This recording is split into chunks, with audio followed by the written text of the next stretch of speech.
Personally ऐसा मुझे feel होता है कि जब मैंने अपनी जर्नी स्टार्ट की थी ऑफिस के साथ, तो उस टाइम जैसे बहुत बंदे मुझसे पूछते हैं कि भाई कैसे स्टार्ट करें बिगिनर्स के लिए जो वर्किंग है। मैं ना ये चीज़ इस चीज़ में बिलीव करता हूँ कि अगर तुम अपना एक बहुत सही स्केड्यूल बना लो ना भाई, तो चीज़ें आसान हो जाती हैं। स्केड्यूल एज इन की पैक टू पैक, ठीक है। मतलब ऑब्वियसली शुरू में तो ऐसे पैक टू पैक बनाने का कोई पॉइंट है नहीं। तो मैं मेरे को ऐसा लगा था उस टाइम पे कि भाई मैं ना अपनी जर्नी सोशल मीडिया पे भी शेयर करूंगा, क्योंकि मैं यहाँ पे अकाउंटेबल हूँ कि मैं जो बंदों को दिखा रहा हूँ तो मुझे फिर वो करना भी पड़ेगा। मैंने उस तरह से सोचा था जब मैंने स्टार्ट की थी जर्नी अप्रॉक्सीमेटली 2 साल पहले। उस टाइम पे चल रहा था 75 हार्ड चैलेंज, मतलब हर कोई 75 हार्ड कर रहा है भाई, कि जिम जा रहा है, ये कर रहा हूँ, उसके बाद मैं यहाँ गया, ब्लिंकिट वाले कर रहे हैं, सब कर रहे हैं। तो मैंने कहा कि भाई सही है, मुझे फेस भी नहीं दिखाना, बस दिखाना कि मैं क्या क्या कर रहा हूँ। ऑफिस जाते जाते जो भी मैं मतलब पढ़ाई वढ़ाई कर रहा हूँ वो मैं दिखाता रहूँगा भाई, कि मुझे क्लियर करना है SSC CGL। मैंने उससे स्टार्ट किया और शुरू में मैंने वही 75 वीडियोस डाली जो तुम मेरे यूट्यूब पे देख सकते हो नीचे, बहुत बुरी जो मुझको लगती है उस वॉइस ओवर के साथ। से एक रिदम बन गई वो 75 डेज जो मैंने कॉन्स्टेंटली वो कंटेंट बनाने के लिए भी और वो पढ़ने के लिए भी जो पढ़ा मैं, उससे एक रिदम बन गई। और मेरे को लगता है वो रिदम वॉज मतलब एवरीथिंग जब मैं स्टार्ट कर रहा था। और वही मैं बोलना चाहता हूँ कि भाई देखो, अब ज़माना बदल रहा है, ठीक है। अगर तुम प्रिपेयर कर रहे हो तो मैं तो भाई, अगर कोई बंदा मुझसे पूछता है कि भाई मुझे भी ऐसे कंटेंट स्टार्ट करना है, भाई मैं तो बोलता हूँ कि भाई करो, ठीक है। कंटेंट स्टार्ट करो भाई, तुम्हें नहीं पता कि क्या हो जाएगा, वो कहाँ चला जाएगा, वो कितना फट जाएगा। Obviously there going to be some days जब कुछ भी नहीं हो रहा होगा, वो भी स्टार्टिंग में। बट अगर तुम उस पॉइंट ऑफ व्यू से नहीं करोगे कि भाई मुझे ये मोनेटाइज करना है या फिर मुझे मतलब फेमस हो जाना है, और उस पॉइंट ऑफ व्यू से करोगे, मैंने स्टार्ट किया था कि मुझे अकाउंटेबल रहना है कि मैं ये चीज़ कर रहा हूँ, मैं तभी दिखा रहा हूँ। अगर मैं नहीं कर रहा तो फिर मैं नहीं दिखा रहा। मुझे लगता है कि वो ज़्यादा बेटर रहेगा, जो कि मैंने सच में किया अपने उसमें। मुझे वो नहीं होता था कि कोई मेरे बारे में क्या बोल रहा है, मुझे कितनी कोई गाली दे रहा है कि तेरा नहीं निकला, ये वो, क्योंकि भाई वो तो होना ही है। जैसे तुम स्टार्ट करोगे कंटेंट वाली जर्नी, भाई गाली, सिर्फ गाली पड़नी पड़ेगी, सिर्फ गाली। और तुम्हारी गांड गिलस जाएगी। मेरी बहुत गिलस जाती थी स्टार्टिंग में कि भैंचो क्या हो गया भाई, मैं किसी को उल्टा थोड़ी बोल रहा हूँ। बंदे ना बहुत हैं जो बस समझ लो दुकानों पे बैठे हुए हैं, उनके पास कुछ है नहीं, and they are always angry with their self. तो उनके पास भी एक वो है जरिया कि वो ऐसे ऑनलाइन तुम देखोगे, किसी का भी कमेंट सेक्शन खोल के देखोगे, कुछ ना कुछ बंदे मिल जाएंगे कि बस गाली वाली दे रहे हैं और मतलब वही कि कुछ नहीं, बस नेगेटिव बोल रहे हैं। बट वो है अब दुनिया में, तुम कुछ नहीं कर सकते। बट तुम्हें अगर कंटेंट जर्नी स्टार्ट करनी है भाई, मैं तो बोलूँगा ये जो मतलब 2026 और ये जो चल रहा है टाइम, भाई इससे बेटर और कोई टाइम नहीं है।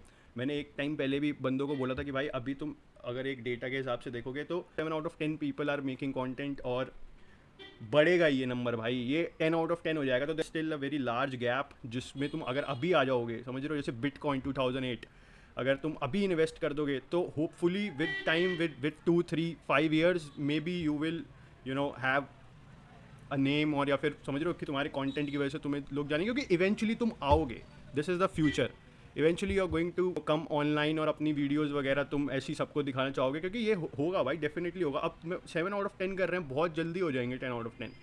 बट यहाँ पर जो मुझको 2 4 चीज़ें लगती है मेरी जर्नी में, क्योंकि मैं जब बना रहा था तो मैं बाकी बंदों का भी देख रहा था कि वो क्या बना रहे हैं। तो और अब मैं देखता हूँ कुछ कुछ बंदे जो जब मैं स्टार्ट कर रहा था, जो उस टाइम पे बहुत फट रहे थे, वो अभी भी उतने पे ही हैं। मतलब बहुत, क्योंकि वो सेम चीज़ बना रहे हैं, मतलब समझ रहे हो, वो सैचुरेट कर दिया था उन्होंने कि ठीक है भाई मैं अपनी जर्नी दिखा रहा हूँ, और too good to be true वाली जर्नी, कि भाई मैं ये करता हूँ, मैं ये करता हूँ, मैं ये करता हूँ, मैं ये करता हूँ, फिर मैंने ये करा भाई, that is not the reality. मेरे को पता था भाई मैं कहाँ आ रहा हूँ, इसलिए मैं जब मैं बात करता था भाई रियलिस्टिकली क्या हो रहा है भाई, जी के मेरी गांड फाड़ रहा है, या फिर ये मुझसे नहीं हो रहा, ये मुझसे नहीं हो रहा। मुझे लगता है एक वो रीज़न था कि बंदों को वो ज़्यादा रिलेटेबल लगा। और दूसरा फिर अब अगर हम बात करें कि भाई मॉनेटरी वाले उस पर, कि मैंने पर्सनली कितने कमा लिए कंटेंट से, मतलब सीरियल से पहले पहले, तो भाई मुझे मेरी फर्स्ट डील जो मिली थी वो मिली थी किसी बुक पब्लिकेशन से। I think it was Disha book publication. उन्होंने मुझे एनडीए के लिए करने के लिए बोला था। एनडीए की 2 बुक्स थी, अभी भी वो मेरे पास है, तो मतलब वो मैं दे दूंगा मेरे यहाँ पे, अगर कोई एनडीए की प्रिपरेशन करता होगा तो जो उस बुक के बारे में बताता था, और मैंने बता दिया। और मुझे कुछ ऐसी समहाउ 2000 या फिर 2500 मिले थे उस टाइम पे, मतलब जब बहुत स्टार्टिंग था। बट उसके बाद फिर मतलब जैसे टेक्स्ट बुक ने भी फिर रीच आउट करा, और काफ़ी 2 4 और पब्लिकेशंस ने रीच आउट करा, कुछ टीचर्स ने रीच आउट करा कि हमारे कोर्सेज़ के बारे में बता दो। तो मतलब हो गए थे, मतलब समझ रहे हो तुम कि अच्छे खासे पैसे आ रहे थे हर महीने, थोड़े से साइड वाइड के। और मैं उस टाइम पे जॉब मैंने छोड़ दी थी, तो ठीक ठाक चल रहा था कि हो जाता है सीन ऐसे। बट वही मैं बोल रहा हूँ कि पर्सपेक्टिव ये नहीं होना चाहिए अगर तुम स्टार्ट करने की सोच रहे हो, क्योंकि अगर तुम इस पॉइंट ऑफ व्यू से सोचोगे तो एक टाइम है ना जो कंटेंट बनाने का, उसमें बहुत टाइम लगता है ऑडियंस को फिर वो कंटेंट पहुँचने में। तो तुम ऐसे हो सकते हो कि तुम एक टाइम बाद फिर बंद कर दो, जो कि बहुत ही बेकार सीन है। तो इसीलिए मैं वही बोलता हूँ कि भाई अगर तुम्हें कंटेंट क्रिएशन स्टार्ट करनी है, फर्स्ट थिंग इज़ कि तुम अपने रूटीन के बारे में और क्या चैलेंजेस आ रहे हैं, सबसे इंपॉर्टेंट ये है क्या चैलेंजेस आ रहे हैं तुम्हें अभी की तुम्हारी डेली जर्नी में, उससे स्टार्ट कर सकते हो बताना, अगर तुम एक एस्पिरेंट हो और तुम करना चाहते हो। क्योंकि जो ये रील एडिक्शन की बात हो रही थी, मेरा भी रील एडिक्शन भाई तुम मानोगे नहीं कितना ज़्यादा है to this day.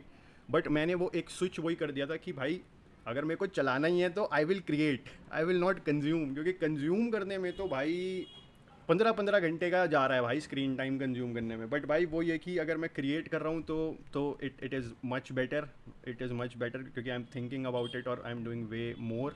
If you are really thinking about starting your own channel, maybe it is on YouTube या फिर इंस्टाग्राम, तो भाई इससे बेटर टाइम नहीं है, कर दो, सोचो मत क्या बोलेंगे भाई आसपास के घर वाले। मेन तो फियर वही होता है कि ये जो हमारा जो इनर सर्कल है जब उनके पास पहुंच जाएगी तो मतलब वही कि क्या सीन होगा।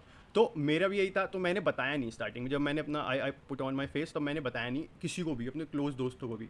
तो फिर जब मैंने 20-30 वीडियो डाल दी, 1 महीना हो गया, उसके बाद मैंने बता दिया, इतने फिर भी नहीं होते, फिर 2-4 बंदों को बताया, फिर 2-4 और बंदों को बताया, फिर वही कि अब मैं ऐसा हूँ कि क्योंकि हम वो रिपरकशंस के बारे में इतना ज़्यादा सोच लेते हैं कि फिर एक्शन ही नहीं लेते। तो ले लो एक्ट, कुछ नहीं होगा, ज़्यादा से ज़्यादा 1-2 बार तुम्हें अगर तुम्हारे घर वालों वाला सीन है तो बोल देगा कोई, बट उसके बाद कुछ नहीं होगा। उसके बाद भी अगर तुम लगे रहे तो भाई बंदों को अपने आप से ज़्यादा मतलब होता है, वो बस वो 2-4 बातें बोलते हैं, फिर वही अपने में हो जाते हैं। बनो भाई क्रिएटर, भाई मैं तो यही बोलूँगा क्रिएटर बनो भाई, एक बंदा पकड़ लो कि उसकी तरह स्टार्ट करो करने की, ज़रूरी नहीं हर चीज़ ओरिजिनल हो। क्योंकि भाई मैंने अपनी जर्नी में देखा बहुत सारी, मतलब 1-2 मुझे पता भी है, एक शायद स्वाति करके एक लड़की का नाम है और एक और है, तो मुझे लगता है कि जिन्होंने मेरे साथ स्टार्ट किया और भाई सच में उनकी ग्रोथ अच्छी हुई है।